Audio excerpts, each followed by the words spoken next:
እምነታቸው ሙሉ መታዘዝ አለው። አድርጉ ያላቸውን በሙሉ ነው ያደረጉት። 6 ቀን ዙሩት። በሰባተኛው ቀን 7 ዙሩት። በሰባተኛው ዙር ላይ ደግሞ ጩሁ። ሙሉን ያደረገው እስራኤል ሕዝብ ባይዘው ጎናቸው አርሰው ሙሉ መታዘዝ አለው እምነት በሉት እስቲ። አያቸው አሁን አምነው ወደቀ ብቻ አይደለም፣ እግዚአብሔር የሰጠው ትእዛዝ አለ። በምንድነው የሚፈርሰው ይሄ ቅጥር? እግዚአብሔር አፈርሷል ሲል አመኑት እግዚአብሔርን። እግዚአብሔር ቅጥሩን ያፈርሷል። ባያምኑት ባይዘው አይራመዱም፣ ባያምኑት አይታዘዙም። እምነታቸው መታዘዝ ነበረው። ሁሌ ነው የምነግራችሁ። የዚህ ደብዳቤ ጸሐፊ እያስተማራቸው ያለው ሰው በማመኑ ብቻ እንደሚድን እምነትን እያስተማረ ነው። እውነተኛ እምነት ግን ብቻውን አይደለም፣ መታዘዝ አለው። እውነተኛ እምነት በእምነት ብቻ ነው ሰው የሚድነው። እውነተኛ እምነት ግን ብቻውን አይደለም፣ አብሮ መታዘዝ አለው። እነዚህ ሰዎች አመኑ ብቻ አይደለም እየነገረን ያለው። 7 ቀን ከዞሩት በኋላ በእምነት ቅጥሩ ወደቀ፣ ፈረሰ። መታዘዝ አለው እምነታቸው።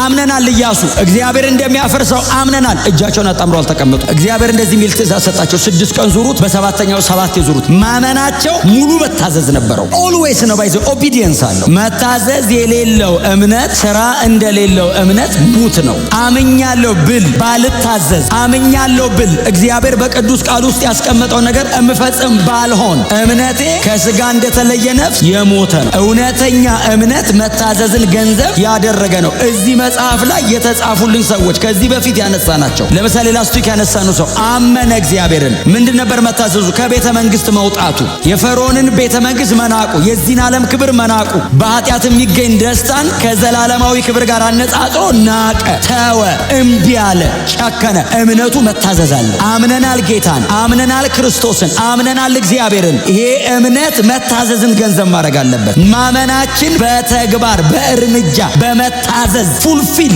መደረግ አለበት፣ መታየት አለበት፣ መረጋገጥ አለበት። የሚያዩአችሁ ሰዎች አምኛለሁ ስትሉ አምኗል ይሏቸዋል። የሚያረጋግጡት እምነት የሚገልጠውን እውነተኛ መታዘዝ አይቶ ያረጋግጣሉ። አማኝ ነው ይላል። አንዳንድ መታዘዞች ባትናገርም ማመንህን ያስረዳሉ። አንዳንድ መገዛት፣ አንዳንድ መሰጠት፣ ለወንጌል እውነት የሚኖረን ምላሽ፣ እኔ ክርስቶስ አማኝ ነኝ ባትል በጌታ መሆን ያስታውቅ። ጴንጤ ነህ እንዴ?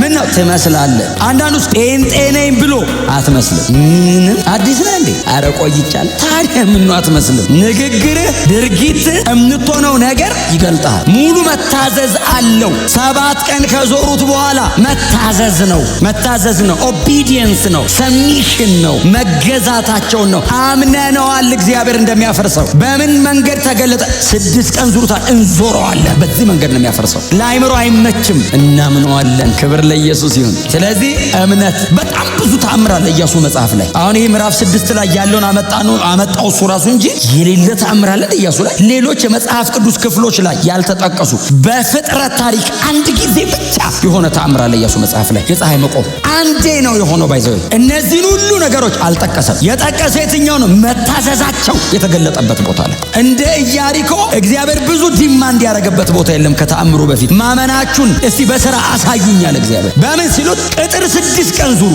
አድካሚ ነው፣ አሰልቺ ነው፣ አይመስልም። ኢያሱ ይቀየርልን። እግዚአብሔር እንዳስለመደን በምድረ በዳ እሳት እየወረወረ የሆነ ከተማውን ያንድደው አይደለም። መታዘዛችሁን ፈልጎታል። ይሄው ዕብራውያን ላይ የተጠቀሰችው ተአምር ከኢያሱ መጽሐፍ ከዛ ሁሉ በተአምር ከተጠቀጠቀ 31 ነገስታት ድል ከተደረገበት መጽሐፍ የተጠቀሰችው ኢያሪኮ ብቻ ነች። ለምንድነው አዲስ ኪዳን ላይ ለዕብራውያኑ ተደራሲ ይቺን ተአምር ብቻ ሜንሽን ማድረግ የተፈለገው? ምንድነው ሊያስተምራቸው የፈለገው? ለኛ ምንድነው የሚያስተምረን? እውነተኛ እምነት ሙሉ መታዘዝ አለው። ጥቂት መታዘዝ እንዳለ መታዘዝ ነው። ግማሽ መታዘዝ እንዳለ መታዘዝ ነው። የተወሰነ እርምጃ ጀምረ ባታደርገው ሙሉን እንዳላደረከው ነው። 9ኙን ሕግ ጠብቀው አንዱን ሚስ ቢያደርጉ ምንም አልጠበቃቸውም ነው የሚላቸው እግዚአብሔር ነው። የጠየቃቸውን በሙሉ አድርገዋል። እንዲያው በእውነት በጣም ብዙዎቻችሁ እንደምትጽፉ ያለው ግን ጎናቸው ያለው ሙሉ መታዘዝ አለው እምነት በሉት። በጣም ነው ሰርፕራይዝ ያደረገኝ እኔ ዕብራውያን 11 ላይ ሳነበው። ምክንያቱም ሁሌ የምናነበው የትኛውን ነው? የቅጥሩ መስመጥና የሰዎቹ መጮህ በሉ ቅጥሩ ይፈርሳል ለምንለው ሁሌ ከኡኡ በፊት 6 ቀን መዞር፣ በሰባተኛው ቀን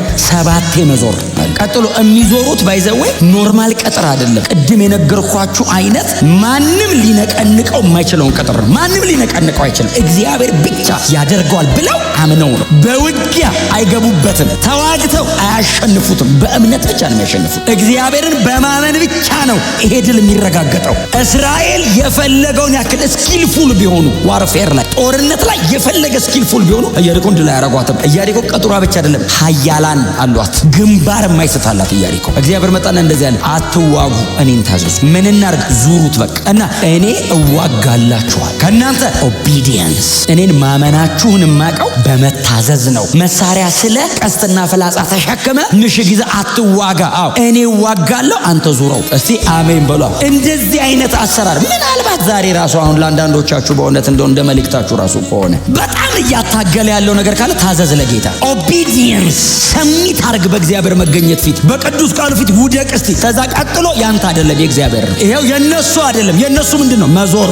እየተነጋገሩ መዞር። ታቦት የተሸከሙ ካህናት ታቦት አለ ባይዘው አብሯቸው። ታቦት የተሸከሙ ካህናት ከፊት ይሄዳሉ። ህዝቡ በሆነ ያህል ጫማ ከታቦቱ ራቅ ብሎ አለ። የእግዚአብሔር ቃል ኪዳኑን ታቦት ካህናቱ ተሸክመው ሲሄዱ ህዝቡ ከኋላ ተሸክሞ አብሯቸው ይመጣል። በጣም የደከመ ካለ ያዝላሉ። በጣም ህፃናት ካሉ ያቅፋሉ። ሁሉም ነው የሚዞረው። ቤቱ የሚቀር የለም። እግዚአብሔር ሁሉንም ህዝብ ሙሉ መታዘዝ ነው የጠየቀው። ህፃን ነው፣ ሽማግሌ ነው፣ እናት ናቸው፣ በጣም ደግሞ የደከመ ሰው ነው። ናውጣ ከቤትህ እና መታዘዝን ፈጽም። የተወሰነ ይቀመጥና ብርቱ ይዙር አይደለም ያለው እግዚአብሔር። ከሁሉም ሙሉ መታዘዝ እፈልጋለሁ። ለምን? ዴሊቨራንሱን የማከናውነው በሁሉም በኩል። የተመረጠ አንድ ግለሰብ እግዚአብሔር ፕሮሞት አላረገም። እግዚአብሔር ብቻውን ከህዝቡ ጋር። ሰሪው ማን ነው? እግዚአብሔር ነው። ማማ ተሳተፈ፣ ህዝቡ ሁሉ አለ። የተፈለገችው ክፍል ናት። በእምነት ወደቅ። ክብር ለእግዚአብሔር ለአምላካችን ነው። ከዛ ቀጥሎ የሚያቀርበው ረዓብን ነው። ቁጥር 31 ላይ እቺ ሴት አሕዛብ ናት፣ የእስራኤል ወገን አይደለች። እግዚአብሔር በማዳን እቅድ ውስጥ አሕዛብን እያካተተ እንዳለ ባይዘው እያስተማራቸው ነው። ዕብራውያን ናቸው። አብርሃም ሲባል አይ ቲንክ ቸርቹ በሙሉ በእልልታ ይቀልጥ ይላል። የመጀመሪያው ዕብራዊ እኮ አብርሃም ነው። ዕብራዊው የተባለው የመጀመሪያው ሰው አብርሃም ነው፣ አባታችን ይላሉ። ሙሴ ሲባል ሕጉን የሰጠን መመኪያችን ይላሉ። ኢያሪኮን ዞረው ቅጥሩ ወደቀ ሲባል የእግዚአብሔር ሕዝብ ይላሉ። ረዓብን አመጣታ ሰውየው። አሕዛብ ከአሕዛብ ደግሞ ዝሙት አዳሪዋ ነው የሚለው። እኔ ነኝ ያልኩት። ኮስተር አትብሉ ቦጋ ላይ ነው። እዩት ቁጥር 31 ኃጢአተኛ አሕዛብ እግዚአብሔር መረጠ ኢያሪኮ መሃል። እግዚአብሔር የማዳን እቅዱ ውስጥ አሉ። የእስራኤል ብቻ አይደለም፣ የዓለም ሁሉ አዳኝ ነኝ። አሕዛብንም እጠቀልላለሁ አለ እግዚአብሔር። አሕዛብንም እጠቀልላለሁ። እቺ ረዓብ የሚሏት ሴት የማናት መሰለቻችሁ? የቦኤዝ እናት ናት። ቦኤዝ ደግሞ ሩትን ያገባው ነው። ሩት ደግሞ የንጉሥ ዳዊት ቅድሚያት ናት። ንጉሥ ዳዊት ደግሞ የመሲሁ ግንድ። ረዓብን እግዚአብሔር ጎትቶ መሲያኒክ ላይን ውስጥ ነው የቀላቀላት። በዚህ ኢያሱን አላመጣውም እኮ ስሙን ረዓብን ጠቀሳት። የሰውዬ ኢያሱ ወደ ኢያሪኮ ከእንትኑ በፊት ሰላይ ላከ። ሰላይ ሲልክ ሰላዮቹን የተቀበላቻቸው እሷ ናት። ሰው በሩን ዘግቶ እየጠበቀ ነው። እስራኤል ላይ አንገታቸው ነው የምንለው ብለው እየጠበቁ ረዓብ ስታገኝ አስገባች። ከዛ አወቀቻቸው። ከእናንተ የተነሳ ምድሪቱ በፍርሃት ታውጣለች። ከእናንተ የተነሳ እኔ ራሴ ያው እግሬ አታይም ሲንቀጠቀጥ። አምላካችሁ እግዚአብሔር ከእናንተ ጋር ነው። ቀጥሎ የእናንተ አምላክ በሰማይም በምድርም አምላክ ነው አለች። ላንብብላችሁ። ረዓብ ዝም ብላ መሰላችሁ ዳነችው? ረዓብ ሲባል ሰዋን ዝም ብሎ ነው የሚመስለው። ኢያሱ 2 ላይ ላንብብላችሁ። በጣም ባለ ታሪክ እኮ ናት። ቁጥር 10 እና 11 ላንብብላችሁ። ቁጥር 10 እና 11 እንደዚህ ይላል አይደል? ከግብጽ ይኸውላችሁ፣ ረዓብ ለሰላዮቹ የምታወራው ለሁለቱ ከኢያሱ ለተላኩ ሰላዮች ረዓብ የምታወራው ነው። እንግዲህ የኢያሪኮ የህዝቡ የከተማው ድምፅ ነው፣ ወሬ ነው። እሷ በቃ እድሉን አገኘች ለማውራት። ቀጥሎስ ለመዳን ልታመልጠ ነው። በቃ እሷ አገኘቻቸው። ኦልሬዲ ፈርታ መቀመጥ አይደለም ማምለጫ እየፈለገች ነበር። እግዚአብሔር ሰጣት በር። ቁጥር 10 ከግብጽ በወጣችሁ ጊዜ እግዚአብሔር ቀይ ባህርን በፊታችሁ እንዴት እንዳደረቀ የሰማችሁን እኮ ነው። ይኸውላችሁ አሁን እስራኤል ከግብጽ ወጣ አይደለም የሰማችሁ። አምላካቸው እግዚአብሔር ቀይ ባህርን አድርቆታል የሚለውን ሰምታለች። መስማት ብቻ እንዳይመስላችሁ ማመኗን ደግሞ አሳያችኋለሁ። ቀይ ባህርን በፊታችሁ እንዴት እንዳደረቀ እናንተም ከዮርዳኖስ በስተ ምስራቅ ፈጽሞ ያጠፋችኋቸውን ሁለቱን የአሞራውያንን ነገስታት ሲሆንንና አግን ምን እንዳደረጋችኋቸው ሰምተናል አለችና ቁጥር 11 ይህን በሰማን ጊዜ ልባችን ቀለጠ። እናንተን ከመፍራት የተነሳ ያልተሸበረ ሰው አልነበረም። እግዚአብሔር አምላካችሁ በላይ በሰማይ በታች በምድር እርሱ አምላክ ነውና። የረዓብ እምነት እዚህ ላይ ነው። የእናንተ አምላክ በላይ በሰማይ በታች በምድር እርሱ አምላክ ነው። ክብር ለእግዚአብሔር ለአምላካችን። ከዛ ቀጥሎ ምንድን ያደረገችው? ቁጥር 3 ላይ የአባቴንና የእኔን የወንድሞቼና የእህቶቼን እንዲሁም የእነርሱ የሆነውን ነፍስ ሁሉ እንድታተርፉልኝ ከሞትም አድኑኝ። ይብራ እኮ ለአሕዛብ። አሕዛብ እኮ ሲያምን በቃ ጥርግ አድርጎ ነው የሚያምነው። አገኘቻቸው። አዎ አሕዛብ ናት። ቀጥሎ ኃጢአተኛ ናት። መጽሐፍ ቅዱሱ ራሱ የጠቀሳት በዚህ ስሟ ነው። ረአብ ምን አለ ቢላት ኢያሱ፣ እሺ ኢያሱ ሲበል የዕብራውያኑ ጸሐፊ ምን አለ ረአብ ብቻ ቢል፣ የእግዚአብሔር የማዳን ጉልበት እኮ ነው ይሄ። እግዚአብሔር ሊያድን ከመጣው ምንም አይከለክለውም ነው። አሕዛብ በእንደዚህ አይነት የኃጢአት ጥልቀት ውስጥ ያለችን ሴትዮ ኃጢአቷን ሰብሮ አሕዛብነቷን አልፎ እግዚአብሔር ማዳን አድርጓል። እንደው ከነ ኢያሱ ከዛ ዘመን ከነበረ ጥፋት አይደለም እኮ ያዳናት። በኋላ የእግዚአብሔር ዲዛይን ሌላ ነው። ለመነቻቸው፣ ኑ ቤቴ ግቡ አስገባች። ነገረቻቸው። ዝም ብላችሁ ሳሏቸው። አሁን እነዛ 2 ሰላዮች እኮ ስማቸው አልተጻፈም። እሷ ናት የተጻፈችው። እኔ እኮ እምነት ምን አይነት እኮ ጠንካራ ነገር እኮ ነው። እግዚአብሔር ይምረጥህ እንጂ እምነት እኮ ከባድ ነገር እኮ ነው። ሰማይ እኮ ስማችን እኮ ተጽፏል። ያበረታታ ያገዛ አይደለም የተጻፈው፣ በዚህ ያመነ ነው የተጻፈው። አሁን ሊሰልሉ መጥተው ሰዎች 2 ሰላዮች ብቻ ነው ምዕራፍ 6 ላይ ባይዘው 2ቱን ሰላዮች ጠራቸው ይላል። ኢያሱ ኑ ማለት አቤት አሉት። ያኔ አዳነቻችሁም ቤቷ በቅጥሩ አጠገብ ያለችውን ረአብን አድኗት አለ። አውጧት፣ ፍጠኑ፣ እንዳጠፋ ከነ ቤተሰቧ አድኗት። ምን ቃል ተገባብተዋል ከረአብ ጋር? እኛ እንደመጣን ካንቺም ጋር እንደነበርን ቀጥሎ ይሄንንም ከተማ መተን እንደምንኖር ለማንም ሰው እንዳታወሪ፣ እሺ?